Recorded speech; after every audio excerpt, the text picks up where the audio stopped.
आपको पता है, महाभारत का एक अध्याय ऐसा भी है जहां सभा पर्व की ही तरह द्रौपदी के साथ दुर्व्यवहार किया गया था। बात तब की है जब पांडव और द्रौपदी अज्ञातवास के दौरान मत्स्य देश में रह रहे थे, जहां युधिष्ठिर कंक नाम के ब्राह्मण का भेष धारण करके राजा के सलाहकार बने हुए थे। वहीं भीम वल्लभ नाम के रसोइये के रूप में भोजन आदि का कार्य संभालते थे। अर्जुन ने बृहनला का भेष धारण किया था और वो उत्तरा को नृत्य आदि सिखाते थे। नकुल ग्रंथिक नाम से घोड़ों की देखभाल करते थे, तो सहदेव तंत्रिपाल के नाम से गायों की रखवाली करते थे। सबसे मुश्किल कार्य था द्रौपदी का, क्योंकि वह सैरेंद्री बनकर महारानी सुदेशना के केश सज्जा और अन्य कार्यों का भार संभालती थी। द्रौपदी का सौंदर्य ऐसा था कि स्वयं महारानी भी उनसे ईर्ष्या करती थी। किसी प्रकार 1 वर्ष बीत ही चुका था कि फिर कुछ ऐसा हुआ जिसकी कल्पना न पांडवों ने की थी और न द्रौपदी ने।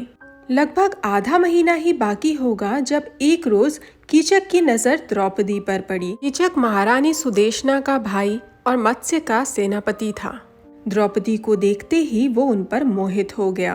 कीचक ने अपने प्रेम का प्रस्ताव द्रौपदी के सामने रखा और द्रौपदी ने ये कहकर उस प्रस्ताव को ठुकरा दिया कि वो पहले से शादीशुदा हैं और उनके 5 गंधर्व पति हमेशा उनकी रक्षा करते हैं। पर कीचक ढीठ था, वो द्रौपदी को ऐसे छोड़ने वाला नहीं था। उसने सुदेशना से बात की और उसकी मदद मांगी। सुदेशना को पहले से द्रौपदी से ईर्ष्या थी। उसने अपने भाई की मदद करने के लिए द्रौपदी को मदिरा लाने के बहाने कीचक के कक्ष में भेजा। द्रौपदी को ये बात पसंद तो नहीं आई, पर महारानी का आदेश टालने की उनमें हिम्मत नहीं थी। जब वो कीचक के कक्ष में पहुंची तो कीचक ने वापस अपना प्रेम प्रस्ताव द्रौपदी के सामने रखा। इस बार द्रौपदी क्रोध में आकर कक्ष से बाहर जाने लगी। तब कीचक ने उनका हाथ पकड़ लिया और जोर जबरदस्ती करने लगा। खुद को छुड़ाकर द्रौपदी किसी प्रकार कीचक से दूर भागी। भागते हुए द्रौपदी ने भगवान से सहायता मांगी। तब उनकी सहायता के लिए भगवान ने एक राक्षस को वहां भेजा, पर जब तक राक्षस वहां पहुंचा तब तक द्रौपदी सभा घर में पहुंच चुकी थी। उनके पीछे वहां कीचक भी पहुंच गया। गुस्से में आके उसने द्रौपदी को तेज धक्का दिया और जमीन पर गिरा दिया। फिर पशु की भांति उन्हें मारने लगा। सभा घर में बैठे सभी लोग शांति से देखते रहे। स्वयं राजा की भी बोलने की हिम्मत न हुई। द्रौपदी की चीखें सुनकर भीम मदद के लिए आगे बढ़े, पर युधिष्ठिर ने उन्हें भी रोक दिया। पर जब कीचक दोबारा द्रौपदी को छूने आगे बढ़ा, तब तक अदृश्य रूप में वो राक्षस वहां पहुंच चुका था और उसने कीचक को द्रौपदी के पास जाने से रोक दिया। द्रौपदी एक बार फिर अपमान का घूंट पीकर रह गई। वो जानती थी कि उनके पतियों में सिर्फ भीम ही एक थे जो उनके लिए लड़ सकते थे, इसलिए वो रात को भीम से मिलने गई।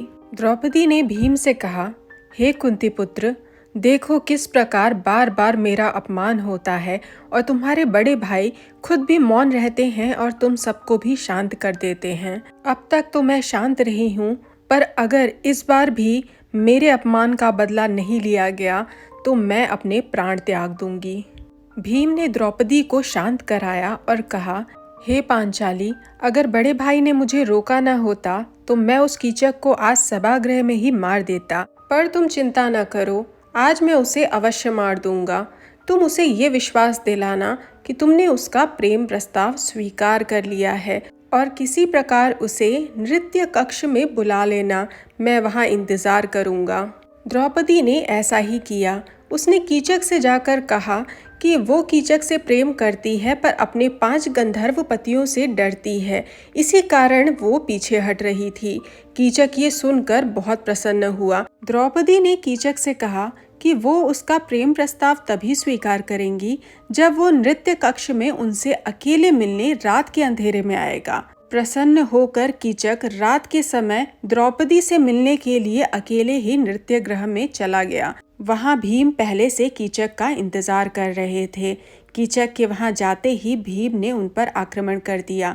दोनों में भयंकर द्वंद्व युद्ध हुआ और आखिरकार भीम ने कीचक का अंत करके द्रौपदी का बदला पूरा किया। हमारे साहित्य और महाभारत से जुड़ी ऐसी ही कथाएं मैं इस चैनल पर लेकर आती रहूंगी। अगर आपको वीडियो पसंद आया तो वीडियो को लाइक और चैनल को सब्सक्राइब करना मत भूलिएगा।